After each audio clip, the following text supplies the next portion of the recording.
to show you how easy it is to make delicious holiday Brussels sprouts. Have you ever had holiday Brussels sprouts? If you haven't, you are in for the ultimate treat. They're so easy to make and they taste super good. Here's what you're gonna need. You're gonna need some Brussels sprouts. Now, whether you're using fresh Brussels sprouts or the frozen kind like I use, you're gonna still follow the same recipe. Okay, so I have one bag of frozen Brussels sprouts that I have thawed out just in the refrigerator. If you're making it for your holiday, you're gonna wanna get like a couple of these bags because I think they're like an 8 or a 10 ounce bag. You're gonna need some raisins. If you don't wanna use raisins, you can always use the cranberries, the dried cranberries in replace of your raisins. You can even use the golden ones, okay?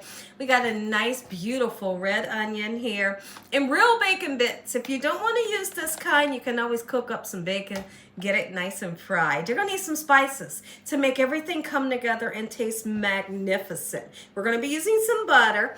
I have Parmesan cheese. Use what kind of Parmesan cheese you love. We have some onion powder, garlic powder, black pepper, and salt. Make sure your hands are clean. Let's make holiday Brussels sprouts that taste amazing. Hope y'all are having a great day today, and if you're not, hopefully I can brighten up your day with this recipe. Do you love Brussels sprouts? That's the question of the day. Do you love them like we do here at the Young's house? What I like to say to a lot of people when they frown up on a recipe or something, I say, like, don't knock it until you try a Gina Young style. Or don't knock it until you try a recipe that is delicious and made right. You know, some people just boil them, but that's not the way to do them. You can even make these and put them in a lovely cheese and butter sauce, and they are amazing.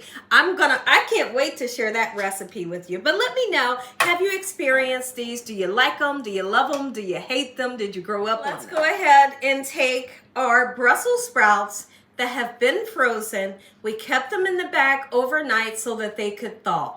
Okay, these are the ones that I like to use. You can get the kind that's on the stalk. You can get the fresh kind that's in the produce section that's fresh, okay?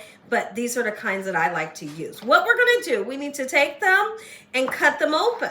Okay, I like to go the long way, just like this, until we get them all open, quick and simple. This recipe comes together so quickly, everybody's gonna love it.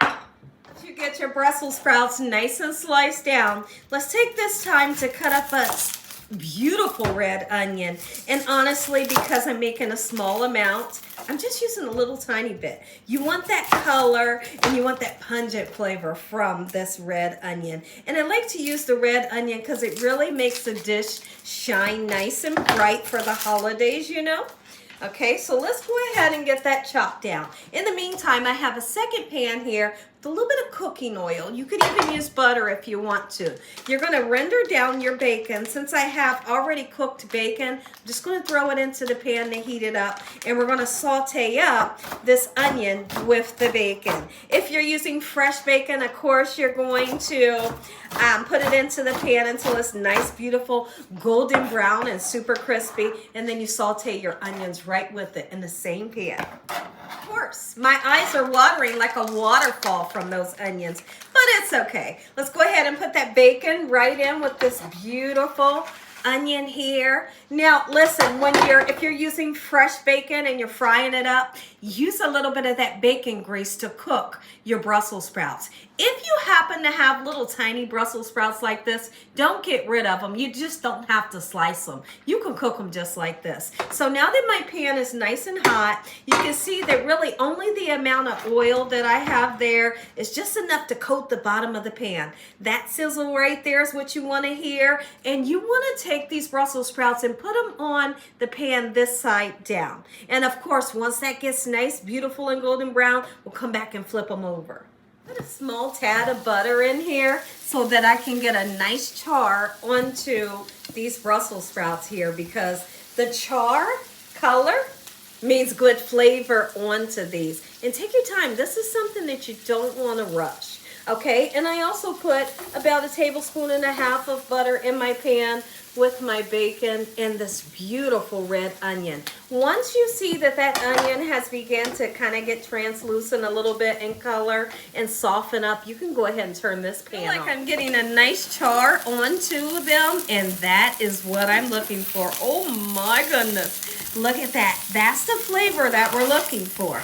So we're going to flip them right over on the other side. Let that other side get the same color. And then very quickly, we'll be adding the bacon and the onion. Add an ingredient. I'm putting some chicken bouillon powder. And I'm going to use it in replace of my salt. It's really up to you. If you don't have it or you don't want to use it, that's fine. Just use salt. It's time to add our bacon that has been rendered down with that beautiful red onion.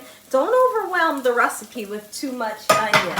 And watch this. Oh my goodness. You give it a nice stir. My husband cannot wait for this. He absolutely loves this. And you will too. So now here, let's go ahead and we're going to season it. I'm going to season it to perfection to give it some great flavor. I'm using chicken bouillon powder in replace of my salt. If you don't want to use this, absolutely, you don't have to, okay? You can use salt. We're going to use some garlic and onion powder, okay? Enough to season and taste it, right? We're going to use some black pepper. And then we're going to go in with those dried cranberries or raisins, whichever floats your fancy, just a little bit, okay? Now's the perfect time to go ahead and put your dried cranberries or raisins right in. It gives a nice pop of sweetness you're going to love. This is holiday worthy for sure. Make you some Gina Young style. You are going to live for this recipe. I want to go ahead and round the recipe off with like a tablespoon, maybe a tablespoon and a half of butter. It gives a nice rich taste, okay? We're just going to let that melt over, and some Parmesan cheese, okay? Every once in a blue moon, you'll see me use a little bit of lemon juice, but we ain't using it today. Soon as this butter gets nice and melty, we plate it up. Look at that. I know. If you enjoyed this video, give me a thumbs up. If you ain't subscribed, what you waiting on? Tell your family and friends. Tell the world what Gina's doing every single day in this kitchen. And Father, we thank you on today for this beautiful meal, your hedge of protection, and your mighty love. Amen. Who's ready to taste? You're ready to taste, and I'm about to give you that first bite. First of all, look at the charredness that we have onto them. All right, let's do it.